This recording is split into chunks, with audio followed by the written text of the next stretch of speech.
Qu'est-ce qui fait la spécificité des facultés des lettres? Eh bien, c'est simple.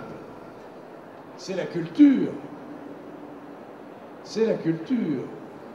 Et ce qui fait le socle de nos civilisations, de la nôtre, une culture qui a des origines multiples et qui se traduit par notamment la philosophie, le langage, les arts, et qui constitue un socle qu'on peut appeler également les humanités.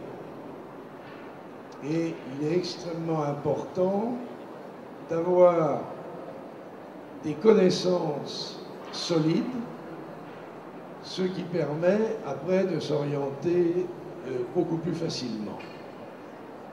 Si on est uniquement dans une logique, je fais des études pour m'insérer tout de suite, certes, on peut discuter, mais je pense que la faculté des lettres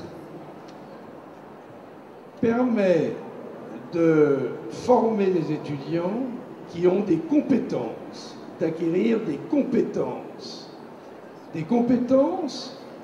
qui leur permettent d'avoir une adaptabilité beaucoup plus grande que s'ils sont dans un tube, n'est-ce pas, dès le début.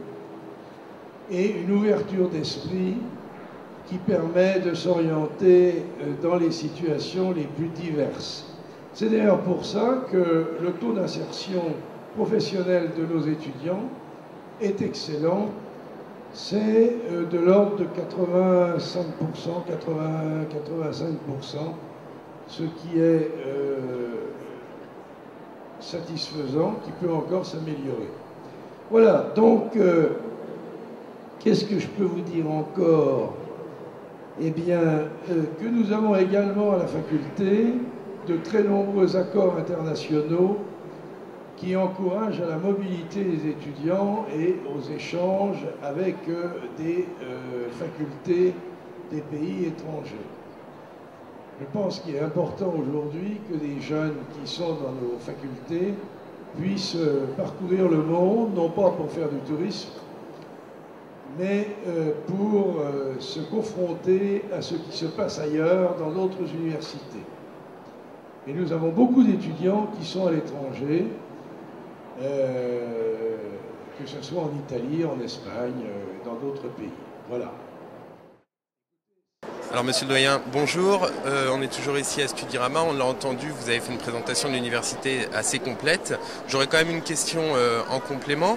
Alors, en particulier en ce qui concerne les sciences sociales, les sciences de la communication, on a une société qui est en constante évolution, surtout au cours des dernières années, depuis le début du XXIe siècle. Comment l'université va réagir et se positionner face à ces évolutions? Et comment elle fait pour évoluer chaque année, on va dire, en proposant des nouveaux cours ou... Voilà. Écoutez, chaque année, il est difficile de rebondir chaque année, mais au moins sur une courte période qui est celle d'un contrat quadriennal, puisque nos formations portent sur 4 ans.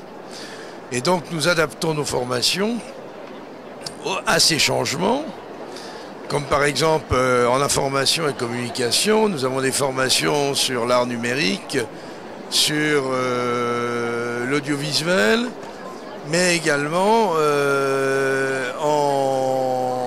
en utilisant des matériels tout à fait nouveaux, en modernisant nos matériels et nos équipements.